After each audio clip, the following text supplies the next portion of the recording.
What's going on, guys? I've got here a 2005 Ford Freestyle, and I'm using this car to show you the location of two important fuses for the fuel pump, as well as the fuel pump relay, and I'll give you some troubleshooting steps for what to check out. So we're gonna head down here in the driver's side floorboard, and there's a fuse box cover here that we've got to remove. Some of you will be able to remove it by just grabbing this and pulling it to you. Others will have to push these little hooks out of the way. That's what I did. And on the back of this cover, we can find a fuse puller that may come in handy for you. Now, the first fuse for us to check is right here in this lower right-hand corner. 10 amp fuse, number 18. Power from this fuse is used to turn on the fuel pump relay. So this should send power to the fuel pump relay, I believe at all times, or at least whenever the car is running. Now we're going to move under the hood. This is where we'll find an additional fuel pump fuse and the fuel pump relay. So we got to open this up here, lifting this tab. The fuse that sends power to the fuel pump through the relay is going to be this 15 amp right here. So we're going to pop that out. And this is what a good fuse looks like. And there's the fuel pump relay. Now, my favorite way to troubleshoot this is to have someone trying to turn the engine over while you tap on that relay.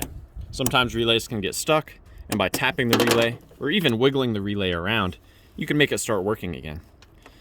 Further troubleshooting beyond that, I'm going to pull the relay out, set it aside, and I can swap in a different relay.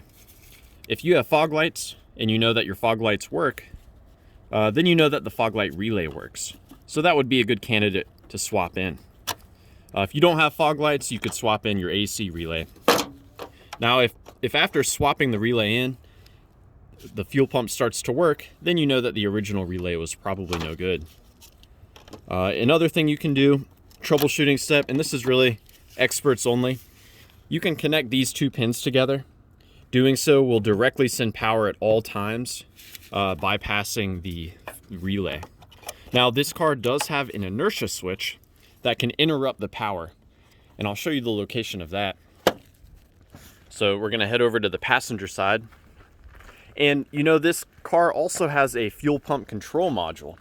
So just because your fuel pump relay is engaging, it doesn't mean your fuel pump is being powered up. The fuel pump control module communicates with the PCM to determine if the fuel pump should be running. So we can see there's the fuel reset. Let's see, should be behind here. So yeah, there it is right there, I believe. Oh, I get to it. I've never actually seen it on this car. Sorry guys, had to put the phone up to do some research. I was actually looking in the wrong spot. The inertia switch is actually further back. So it's actually way back here. Shoot. All right. I'll worry about that later. So there's the inertia switch. You actually just press it from the top. You push this button down. If it's been triggered, you'll hear a click when you push on that. So that is what receives power from the fuel pump relay.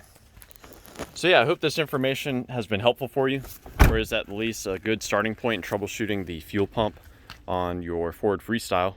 Please do let me know if you have any questions or any advice. Thanks for watching.